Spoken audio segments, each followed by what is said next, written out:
Una persona nunca puede dar lo mejor si se siente asustada. Hola Mario. Hola. Buenos días. ¿Cómo estás? ¿Qué tal? Muy bien, muy contento de estar aquí. Yo quería preguntarte, Mario, si crees realmente que el estrés en su justa medida puede ser bueno, pero que si nos pasamos con el estrés puede ser aterrador los efectos. Pues fíjate, la persona que realmente nos reveló el impacto del estrés en el ser humano fue el profesor austriaco Hans Selye. Él estudió en la Universidad Alemana de Praga y llevó a cabo toda su carrera de investigador en la Universidad McGill en Canadá. Entonces él distinguió perfectamente dos tipos de estrés.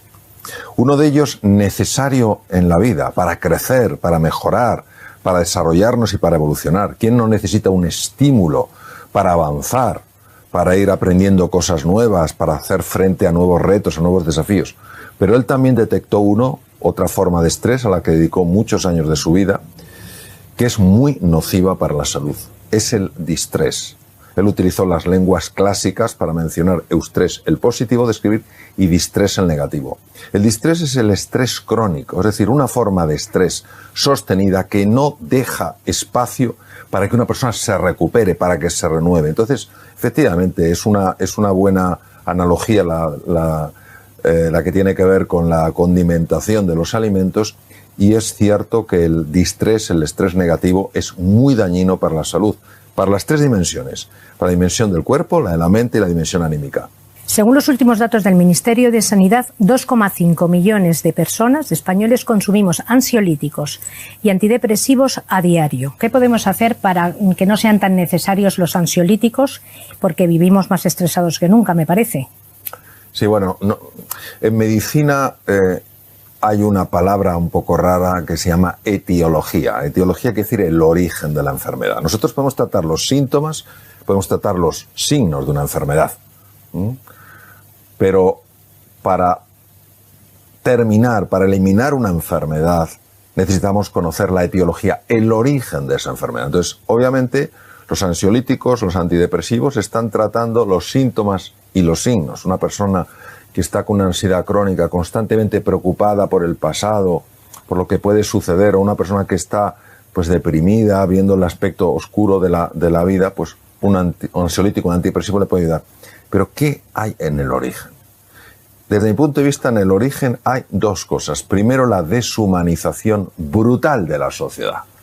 Es decir, no nos tratamos como seres humanos, con esa dignidad, con ese respeto que corresponde a nuestra dignidad como seres humanos.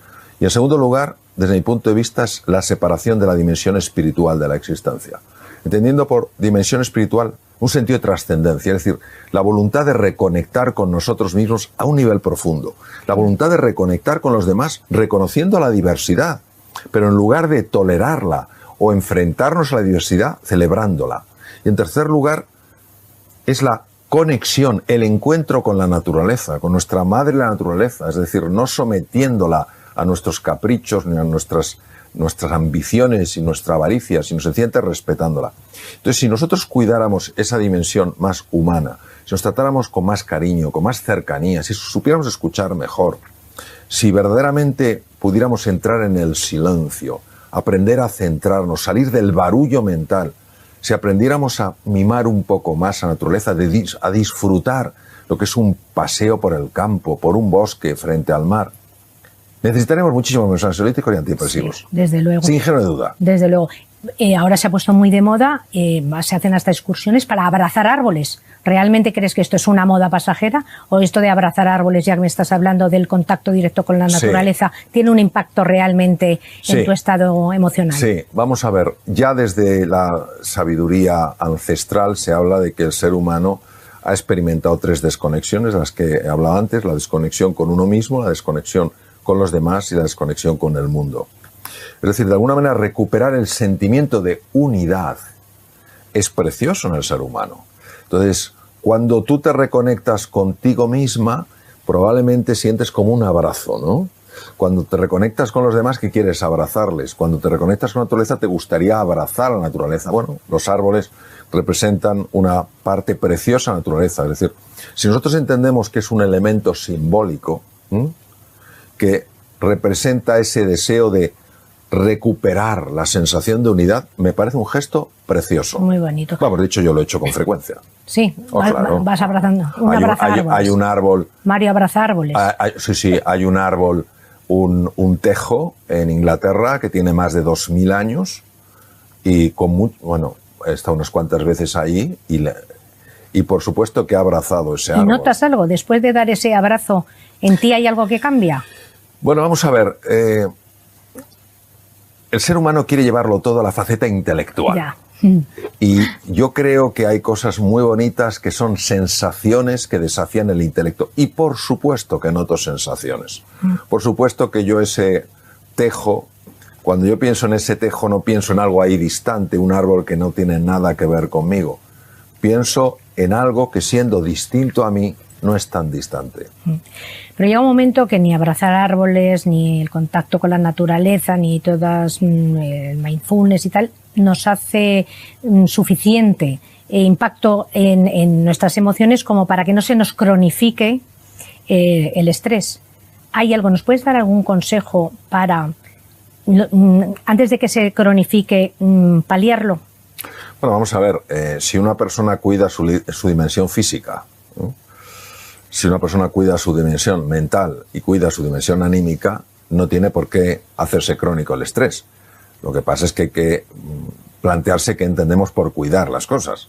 Es decir, si yo no dedico un tiempo a lo largo del día pues a entrar en silencio, a hacer ejercicio, si no cuido lo que como, si no tengo relaciones de calidad, no establezco vínculos emocionales, pues la verdad es que no es raro que viva bajo el distrés. Lo que tenemos que tener en cuenta es una cosa que es muy importante. Las circunstancias pesan y las dificultades que experimentamos son reales. No podemos negarlas, no podemos ignorarlas. Tampoco podemos ignorar el poder que tiene el encuentro con otro ser humano, con la naturaleza, con uno mismo, en la transformación de las condiciones internas. Y las condiciones internas sí afectan a las circunstancias. Lo que sucede dentro de nosotros sí busca su expresión fuera de nosotros. Entonces, tenemos que ser muy cautos y no considerar que somos simples víctimas de las circunstancias, sino que somos co-creadores de la realidad. Y eso nos tiene que llenar de alegría, de ilusión y de confianza. Sí. Entonces nos tomaremos en serio el cuidado del cuerpo, el cuidado de la mente y el cuidado del alma. Pero luego llega el ámbito laboral, que es el que vamos a entrar ahora, y las encuestas dicen que el 73% de los españoles trabajadores padecen estrés. ¿Nos puedes dar algún tip para que durante nuestra propia jornada laboral, cuando estamos trabajando, que es eso que te acaban tu jefe te acaba de echar la bronca o no está de acuerdo con lo que has hecho y normalmente nos entra esa ansiedad, ese estrés que nos creemos ya incapaces de hacer las cosas? ¿Algún tip de estos así rápido para decir, venga, haz esto, fulano, y verás tú cómo baja tu grado de estrés de forma inmediata? Vamos a ver, la situación de burnout es una situación generalizada. O sea, no es que nos pueda venir el burnout, es que ya estamos ahí. Una parte muy importante de la población está en burnout o pueden caer en burnout. La situación está estar quemado. De hecho, la fase burnout la describió el profesor Hans Selye, se ha puesto de moda ahora, pero él la describió hace muchos años. Entonces, ¿qué se puede hacer en una situación de burnout? Primero describamos qué es el burnout. Burnout es una situación en la que una persona está experimentando ciertas cosas a nivel físico, a nivel mental y a nivel anímico. ¿Qué está experimentando a nivel físico? Agotamiento, mala salud, insomnio. ¿Qué está experimentando a nivel mental? Irritabilidad, tendencia al aislamiento, falta de ilusión por las cosas, falta de compromiso. ¿Qué está experimentando a nivel anímico? Un desconectarse con la vida, una falta de interés por la vida. Entonces, estas cosas se solucionan a 3 niveles. Primero, a nivel individual. Segundo, a nivel colectivo. Y tercero, a nivel estructural. ¿Qué es a nivel individual? Para que una persona salga de burnout, tiene que estar dispuesta a tomarse en serio, pasar del cuadrante de burnout al cuadrante de recuperación o renovación. No puede pasar directamente al alto rendimiento si antes no se recupera. Y eso tiene que tomarse en serio el cuidado del cuerpo, el cuidado de la mente y el cuidado de la dimensión anímica. Y hay mucha información sobre eso. No es una cosa difícil de encontrar. Eso a nivel personal. A nivel colectivo, tenemos que ser conscientes de hasta qué punto cuando una persona se siente amenazada por el juicio, por lo que me puede pasar, por si me van a echar, por si no sé qué tal cual, cuando una persona se siente amenazada, favorece el burnout. O sea, una persona nunca puede dar lo mejor si se siente asustada. Entonces, todos podemos generar entornos amables, entornos donde las personas no se sientan constantemente vigiladas, donde las personas se sientan valoradas. Y a nivel estructural, ¿qué podemos hacer? Cambiar las estructuras. Es decir, hay estructuras hoy en día que están haciendo muchísimo daño. No tiene sentido que una persona esté trabajando todos los días en su oficina hasta las 11, hasta las 12 de la noche. Si ha hecho bien su trabajo y acabó antes. O que tenga que estar todo el fin de semana preparando cosas. Una cosa es hacerlo ocasionalmente, porque es una situación nueva, y otra cosa acostumbrarnos a eso. No tiene sentido. ¿Por qué se está cambiando la estructura o se está buscando cambiar la estructura de asistencia mental para las personas que necesitan un apoyo en este sentido? Porque se está empezando a hablar de la envergadura de la patología mental que hoy en día, si no se habla, ¿cómo se va a resolver? Entonces, claro que se puede hacer. Lo que no podemos caer es en la desesperanza, en la impotencia, o pensar ilusoriamente que alguien lo hará. No, cada uno tenemos que tomar nuestra parcela de responsabilidad y empezar a hacer cosas. ¿Hay algo que puedan hacer, aparte de hablar, como dices tú, hay algo que puedan hacer las empresas o los empleadores a favor, que reme a favor de sus empleados? Sí. Ahora, me gustaría hacer una distinción. Tan quemados pueden estar los empleados como los empleadores. Sí, sí. Es decir, que muchísimos directores y directivos están aguantando niveles de presión tremendo. Es decir, esto no es, no son los de arriba sencillamente dominando a los de abajo. Es un proceso que afecta a muchísimas personas en los distintos niveles de una organización. Es decir, tanta ayuda necesita muchas veces para estar bien el empleador, como comentas, como el empleado. Entonces, ¿qué se pueden hacer? Se pueden hacer muchas cosas. Por ejemplo, hay una empresa que lo que ha hecho es, antes de empezar la jornada laboral, ha habilitado un espacio para que las personas que quieran puedan practicar durante 10 minutos mindfulness antes de empezar a trabajar. Y es masivo el número de personas que se apunta. Hay empresas que están ofreciendo opciones mucho más sanas para comer, hacerlo más fácil. Hay empresas que han decidido que a partir de cierta hora ya no se está en la oficina. ¿Hay alguna medición que indique que ese rendimiento ha subido, que están más felices?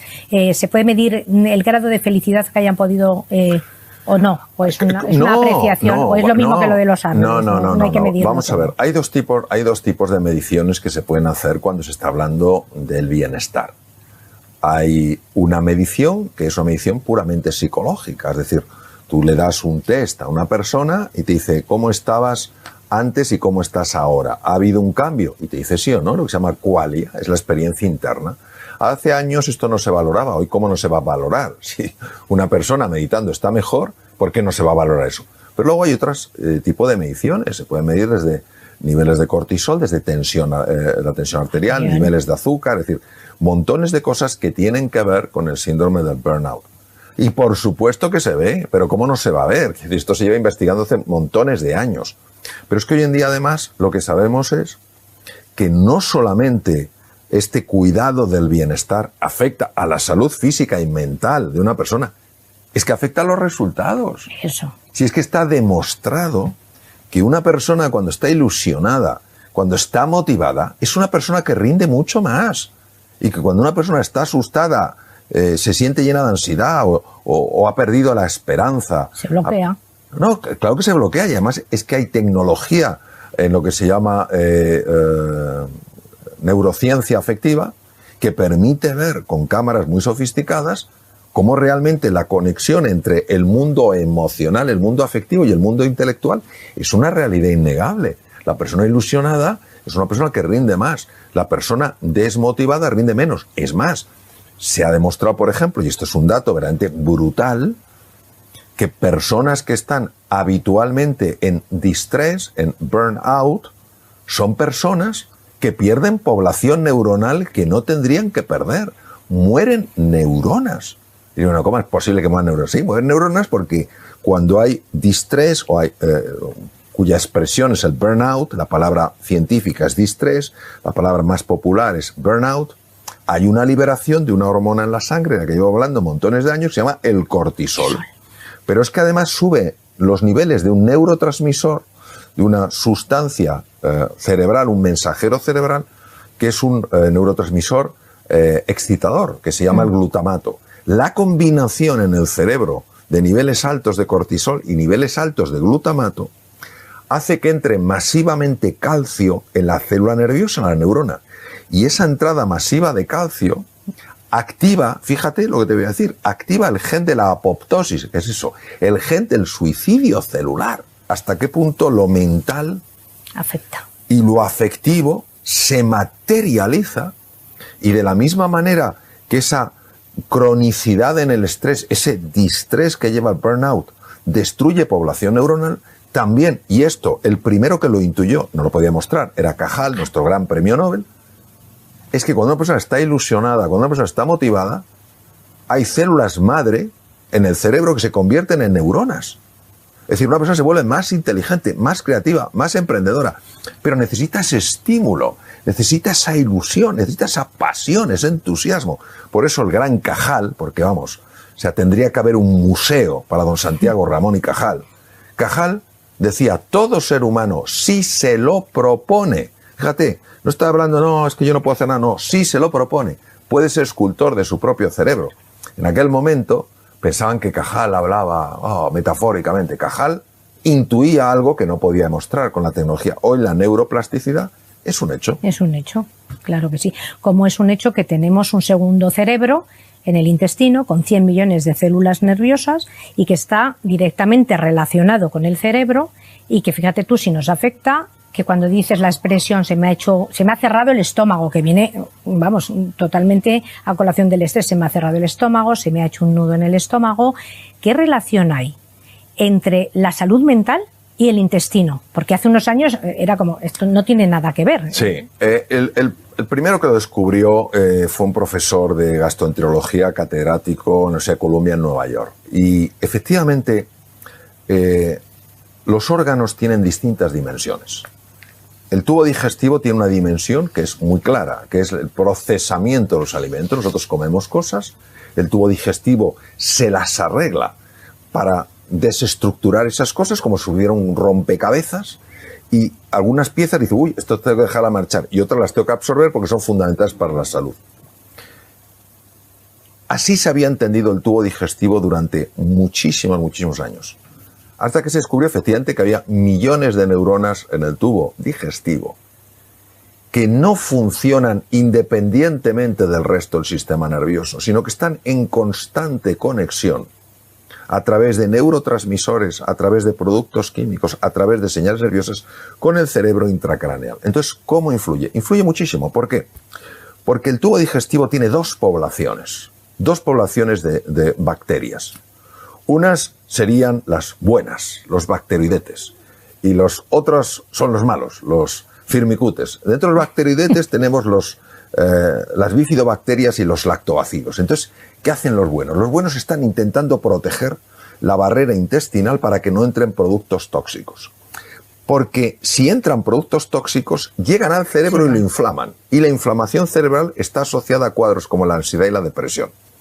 Cuando empiezan a ganar los malos, los firmicutes, entonces los bacteroidetes ven reducida su acción y empiezan a colarse productos tóxicos que producen inflamación cerebral y son, al parecer, una de las causas de enfermedad de Alzheimer. Aunque es una enfermedad compleja, uno de los factores puede ser eso. Entonces, tú fíjate que cuando una persona está muy estresada, lo primero que se produce es una parálisis del tubo digestivo. Se le quitan las ganas de comer. O si tiene ansiedad, a lo mejor come demasiado, y eso tampoco es bueno para el tubo digestivo. Entonces, el balance se va perdiendo y el segundo cerebro, el cerebro entérico, el tubo digestivo, empieza a funcionar de una manera errónea y esto repercute en el cerebro. Entonces, bueno, podemos estar horas hablando de esto, porque es un tema apasionante. Por eso es tan importante cuidar la salud del tubo digestivo y por eso se me ha olvidado decir que los buenos, los bacteroidetes, fundamentalmente lo que necesitan es fibra. Los firmicutes, los malos, fundamentalmente lo que necesitan es azúcar. Claro. Más fibra y menos azúcar. ¿Y cómo podemos saber si se nos inflama el cerebro? ¿Hay algún signo externo que sepamos que se nos está inflamando? No, porque la inflamación, cuando uno dice, ay, se me ha inflamado la rodilla, se me ve la rodilla roja, caliente y abultada. Sí, vamos, cuando hablamos de inflamación a nivel cerebral, hablamos de lo que se llama inflamación crónica de bajo grado. Y no solamente se produce en el cerebro, se produce en el corazón, en los vasos sanguíneos, páncreas, etcétera. Entonces, es un tipo de inflamación, es real que es inflamación porque hay células inflamatorias, porque hay cambios en la permeabilidad de los vasos sanguíneos, pero no es esta inflamación permanente. Sin embargo, por ejemplo, si se sabe con estudios más finos que sí hay efectivamente histológicamente esos datos inflamatorios, pero que a simple vista no se verían. Lo que sí vemos es la expresión de esa inflamación. Por ejemplo, la ansiedad y la depresión. La ansiedad y la depresión tienen un trasfondo en gran parte inflamatorio. Por eso, fíjate qué cosa tan sorprendente y tan bonita. Personas que han cambiado sus hábitos de alimentación y tenían un cuadro de ansiedad o de depresión, han mejorado de su ansiedad y su depresión hasta niveles sorprendentes solamente cambiando la alimentación. Tomando más fibra. Claro, y dices, ¿cómo es posible? Porque los bacteroidetes empiezan a ganar. A ganar la batalla. A ganar la batalla. Uno dirá, ¿pero por qué están los firmicutes? Bueno, pues porque tenemos gérmenes. Parte podemos entenderlo y parte no. Los firmicutes sí hacen algunas cosas favorables, favorecen la absorción de ciertas grasas, etcétera. Pero fundamentalmente, digamos que se portan bien siempre que no vean que hay debilidad en el otro sitio. Ya. Esto es como, por ejemplo, nosotros en la piel tenemos estafilococo dorado. Estafilococo dorado es coagulasa negativa, no es patógeno. Pero si hay una herida en la piel y ve que se transforma en coagulasa positiva, y las infecciones por estafilococo son las más peligrosas que hay. Pues igual, los firmicutes están ahí quietecitos mientras la población de bacteroidetes sea lo suficientemente grande. Si los bacteroidetes bajan, los firmicutes se crecen, empiezan a dominar y ahí tenemos problemas. Ya. Bueno, pues aparte de la alimentación, otra herramienta que tenemos que nos favorece muchísimo el controlar el estrés es la risa, tanto la risa real de Duchenne como la ficticia. Entonces, a mí me llamó mucho la atención, precisamente preparando esta entrevista, un experimento que hicieron en 2 universidades americanas, que seguro que conoces el experimento, que tenían que ver 2 grupos de personas, viñetas divertidas. Pero a un grupo le obligaban a tener el lapicero entre los labios y el segundo grupo entre los dientes, con la condición de que no pudiese tocar para nada el lapicero los labios. Entonces el cerebro se creyó, que es lo que quiero que me expliques ahora, cómo al cerebro podemos engañarle de esa manera, que simplemente forzando una sonrisa con un lapicero entre los dientes, el cerebro puede llegar a creerse que está feliz, y de qué manera esto es tan importante para mitigar a lo mejor síntomas de depresión y estrés, aparte de la fibra.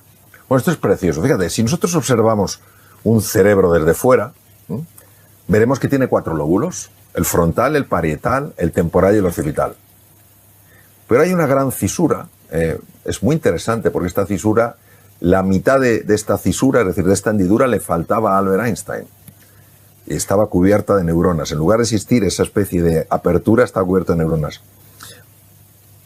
Pues si tú esa fisura de Silvio, la separas, aparece el lóbulo escondido, el lóbulo invisible, el 5º lóbulo o ínsula de Ryle. Ryle fue el descubridor.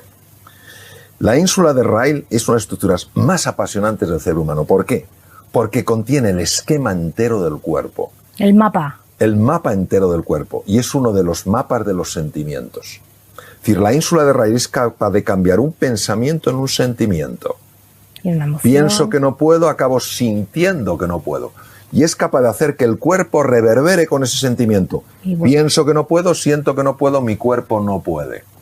Pero la ínsula de Ryle no solamente es un paso de dirección corteza cerebral a cuerpo, es también de cuerpo a corteza cerebral. Entonces, cuando tú tienes una disposición de tu cuerpo propia de un estado de alegría, como es una sonrisa, la ínsula de Ryle, que tiene perfectamente mapeada la cara, interpreta que se halla esa sonrisa, aunque sea una sonrisa, en este caso forzada por un lapicero, que tú estás contento o que tú estás contenta. Entonces, como es un mapa de los sentimientos, sí, esa posición corporal empieza a transformarla en un sentimiento estar bien. Y empiezas a pensar en las cosas buenas que hay en tu vida. De hecho, en estas viñetas, los que tenían el lapicero en los dientes las veían súper divertidas y los otros no. Claro. Siendo las mismas viñetas. Claro, porque ten en cuenta que la percepción es un fenómeno cerebral, es un fenómeno, es una creación mental. Si yo estoy alegre por la mañana, el desayuno me va a saber más rico que si me levanto triste. El café huele mejor. El café huele mejor, el té está más rico, etc. Entonces, ¿qué ocurre? Que no le damos importancia al cuerpo, y también somos cuerpo. No es que tengamos un cuerpo, es que también somos cuerpo. Por eso la nutrición, por eso el descanso, por eso la postura, el gesto y el ejercicio físico tienen tanto impacto en nuestra forma de sentir. Desde luego. Y todos estos pensamientos negativos que podemos tener tan recurrentes, ¿hay alguna manera para reconducirlos? Sí, por supuesto que sí. La forma de reconducirlos es la meditación. Es la meditación. Nunca enfrentarse al pensamiento. Nunca enfrentarse al pensamiento porque lo refuerzas. No intentar convencerte que no tienes que pensar eso. Llevar tu atención a otro sitio. Yo suelo poner el siguiente ejemplo. Es un ejemplo muy antiguo y viene de la sabiduría oriental. Nosotros somos como el cielo. Y pasan las nubes. Las nubes van a pasar, pero no tiene el cielo que irse detrás de ellas. Entonces, si el cielo quisiera luchar contra las nubes aumentarían de tamaño, porque donde pones la atención, lo refuerzas. Entonces tú sencillamente tienes un pensamiento, ¿vale? Pues el pensamiento, ¿qué cenaré hoy? ¿Lo ves? Pero no te arrastra. ¿Qué es arrastrarte? Te ves cenando, lo que vas a cenar. Ya te ha pillado. Entonces la atención la llevas al aquí y a la hora. Entonces esto es muy bonito porque hoy en día la neurociencia contemplativa ha demostrado que en la distracción hay una red que se llama la red neuronal por defecto, que está asociada no solo a menor eficiencia, sino además peores relaciones sociales y peor salud. Pero que cuando uno se centra en el presente, en el aquí y en el ahora, en la respiración, en el cuerpo, en las sensaciones que tienes, los pies sobre el suelo, el cuerpo en el sillón, entonces desactiva la red neuronal por defecto y se activa la red ejecutiva central. La red ejecutiva central está asociada a una mejora en la salud, una mejora en la eficiencia, una mejora en las relaciones. Pero esto es un entrenamiento. El que quiera tener control sobre su atención tendrá que desarrollar la musculatura de la atención. Es decir, acostumbrarse a estar más tiempo en la red ejecutiva central, en la red de atención, y menos tiempo en la red de la distracción. Sí. Hablando de musculatura, para hacer también un poco de musculatura cerebral, el ejercicio físico es tan bueno para el cuerpo como para la mente. ¿Qué tipo de ejercicios recomiendas para que nuestros niveles de estrés y de ansiedad bajen? El ejercicio aeróbico, es decir, aceleramos el corazón y la respiración, está asociado ya, sin género de duda, en base a la investigación, a la liberación de neurotrofinas. ¿Qué son neurotrofinas? Son el gran descubrimiento de la premio Nobel italiana Rita Levi Montalcini, una mujer maravillosa que murió con 102 años. Neurotrofinas son sustancias que favorecen que algo crezca. Es como si fuera el abono. Sí. Tú abonas una parcela y crecen cosas. No abonas, pues no crecen cosas. Entonces, ese abono, hay muchos tipos de abono. Uno es el VEGF, otro es el IGF, otro es el BDNF, que son las siglas de estas palabras: Brain Derived Neurotrophic Factor, factor proinsulínico, factor de crecimiento endovascular, etcétera. Todos esos abonos los fabrica el cerebro cuando uno hace ejercicio físico aeróbico. Ahora bien, es muy importante a partir de cierta edad, 40, 45, también hacer entrenamiento cuidadoso, bien dirigido con pesas, porque la musculatura es importantísimo para que no se dañen las articulaciones, para que no se pierda funcionalidad. Hay que tener en cuenta que una de las principales causas de muerte en las personas de más de 65 años son las caídas. Las caídas y con la cadera. Claro, te rompe la cadera, luego tienes complicaciones pulmonares, las que sean. Entonces, eso es muy importante. Pero es que además, el cuerpo está leyendo la musculatura. La ínsula de Rayleigh, el lóbulo oculto, el quinto lóbulo, está leyendo la musculatura. Una persona que se vea fuerte, no es que tenga que presentarse a un concurso de culturismo, se sienta fuerte, se va a sentir más capaz. Sabemos que la postura sí influye. También que te sientas fuerte, que te veas una persona fuerte.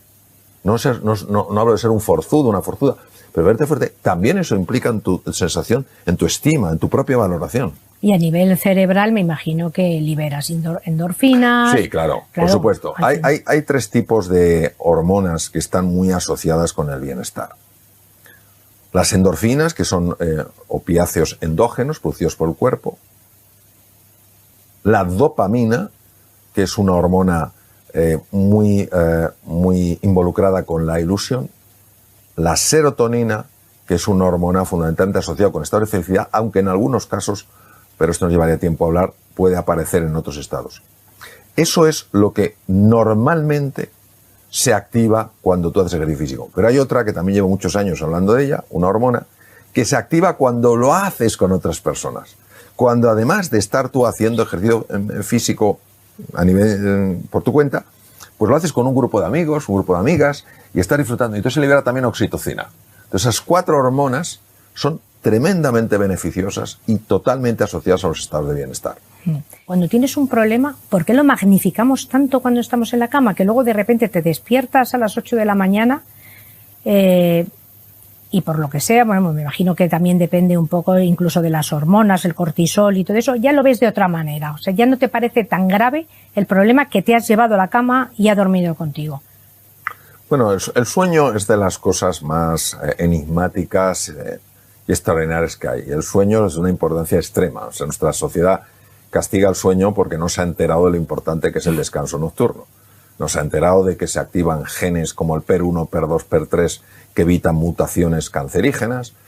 No nos hemos enterado de que se activa el parasimpático que se dedica a reparar el cuerpo, que se libera hormona del crecimiento que lo que hace es favorecer la recuperación de los tejidos. Entonces, en general, pues nada, estamos viendo dispositivos que emiten luz azul a horas que no tenemos y bloqueamos la secreción de melatonina. Entonces, lo primero que podemos hacer es reconocer la importancia que tiene el sueño. Y si tiene importancia el sueño, hay que vivir de acuerdo a lo que es importante. Por tanto, ni es aconsejable en absoluto ponerse a contestar emails, WhatsApps a partir de las 10, 10 y media de la noche, ni ponerse a ver, ni poder ponerse a ver o consultar dispositivos móviles. Segundo elemento, no puede haber una cena copiosa, porque si hay una cena copiosa, el tubo digestivo le pones a funcionar cuando no tendría que funcionar. Y entonces, claro, roba recursos a nivel cerebral, que necesita, porque la actividad del cerebro por la noche es brutal. Entonces, es verdad lo que dices. Es verdad que la preocupación afecta directamente al sueño, porque el sueño es un proceso muy delicado. Entonces, ¿nosotros qué podemos hacer? A nivel físico, lo que vamos es no ver, no consultar dispositivo de emisión azul, cenar ligero. Puede ayudar también no hacer ejercicio físico antes de dormir, pero sí dar un paseo, porque un paseo puede relajar bastante. Luego, asumir que cuando nosotros nos vamos a la cama con un problema,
la memoria empieza a tomar ese problema y a incorporarlo en la memoria. Por eso es tan importante hacer un ejercicio de gratitud antes de acostarse. No te puedes acostar con un pensamiento negativo, porque la memoria, el hipocampo, reestructura a partir de ahí. Entonces, encuentra algo en el día, por pequeñito que sea, si buscas encontrarás, donde verdaderamente digas, mira, hoy me doy la enhorabuena porque vaya día que he tenido, pero he aguantado como una campeona. Hoy me doy la enhorabuena porque me quería haber comido ese bollo y me he aguantado y no me lo he comido. Y acaba con un pensamiento positivo. Parece una tontuna, pero es que no lo es. Y luego, si hay un problema, que dices tú, es que tengo este problema, mi recomendación es la siguiente. ¿Por qué tendemos a llevarlo a la cama? porque como en el sueño perdemos el control, eso no nos gusta nada. Entonces lo que recomiendo es, lo apuntas en un papelito, lo más pequeño que encuentres, si encuentras un confeti. Y te cabe ahí. Un granito de arroz, claro, como hacen. Un granito de arroz. ¿Por qué? Porque si un problema así de grande lo puedes poner en un papel minimizas, así de pequeño, imagínate el mensaje que estás dando al cerebro. Sí. Y esto parece una tontura, pero yo se lo comenté a algunas personas y les ha funcionado de cine. Pues nada, hay que ponerlo en práctica, pero ya. Y luego también la apariencia física. O sea, cuando tú tienes estrés, se te deshidrata hasta más la piel. Te salen canas, arrugas. O sea, ¿nos puedes dar algún consejo para sentirnos más lozanos y guapos? Sí, vamos a ver. El estrés crónico, el distrés, utilizando terminología del profesor Hanseli, y recordando que es el causante del burnout, está asociado fisiológicamente, es decir, a nivel de funcionamiento, con lo que se llama un aumento del estrés oxidativo. ¿Esto qué quiere decir? Cuando uno coge una carretera de peaje, llega más rápido a los sitios, pero tiene que pagar un precio. Nosotros, para poder, en nuestro metabolismo, en nuestra obtención de energía, para poder utilizar oxígeno, que nos da muchísima más energía que si fuera metabolismo anaeróbico, tenemos que pagar un peaje, y ese peaje se llama radicales libres. Radicales libres son sustancias muy dañinas para el organismo, pero muy controladas por el organismo porque tenemos encima sustancias químicas que las bloquean, ¿vale? Cuando los radicales libres superan un determinado nivel, como son moléculas inestables que en la corteza, en el anillo externo les falta un electrón, tienen que robar electrones de otras moléculas. Y entonces golpean moléculas para desestabilizar y robar las electrones y las convierten en radicales libres. Adivina dónde golpean. Pues uno de los sitios que golpean son las fibras de colágeno y de elastina de la piel. Sí. Con lo cual producen ese deterioro de la piel, pueden producir procesos malignos, etcétera, etcétera. Entonces, el estrés oxidativo, ese envejecimiento, parte de la misma raíz. Es una expresión más, en este caso, a nivel bioquímico. Bueno, Mario, para nosotros realmente ha sido un orgullo tenerte con nosotros como maestro para ayudarnos a ser un poquito más felices, para tener un poquito menos de estrés, y nos alegra muchísimo que te hayas pasado a este lado, que aunque hayas dejado de ser cirujano de órganos, que hayas llegado a nuestras vidas reparando almas. Muchas gracias. Muchísimas gracias, Mario. Gracias.